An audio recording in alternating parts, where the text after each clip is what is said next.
Hello class. My assigned chapter was chapter 1 and page 1 to 2. And it's a chapter that deals with the introduction to the whole book. And it's a very short chapter, so I'm going to just go with you through what is in the chapter. It starts with the history of English language teaching. And it says that the English language teaching for many years in its history has been about reading and writing, because the emphasis has been on academic pursuit. So not much attention has been, focus has been put on listening and speaking. And this is changing rapidly because of the changing needs of our students when they need different languages. And so that brings us to the point of what is speaking. The book asks what's speaking because this is what the book is going to be about. In the coming chapters, it's going to explain about what speaking is. And for now, I would also ask you to think of what speaking is and tell me. I myself, I'll work on it too.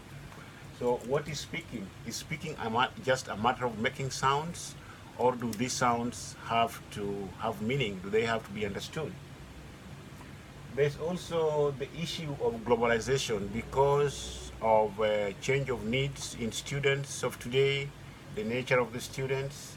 Most of them, they need the language to be able to communicate. There's international communication. And so that brings us to a variety of languages and to the question of what variety of English is correct.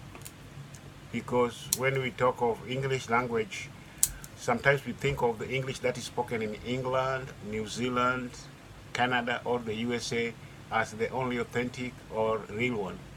But the book says that even the languages which are spoken in countries like China, Chile, or even Chad in Africa, they are also authentic. Now, which one is the correct one?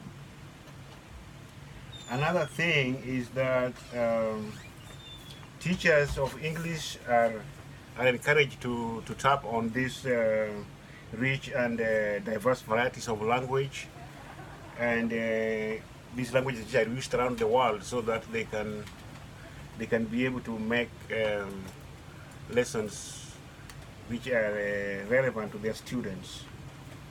And the book talks about the three important factors, three important tasks, which they are going to be dealing with in this book. And they are to find out, they are all here, they are to find out how speaking works. And these are supposed to be the main focus of the teachers. These are their main tasks, is to find out how speaking works, and also to find ways to introduce language conversation in their class. How do they introduce the language in their conversation in their class? They have to think about that. And the third one is, how do they provide their students with opportunities to study English? So those are the main points that the book is going to be dealing with. And my question to you is, how are you going to make sure that there is practice of speaking and form language at the same time? How are you going to be able to get the communicative and the form together in your class?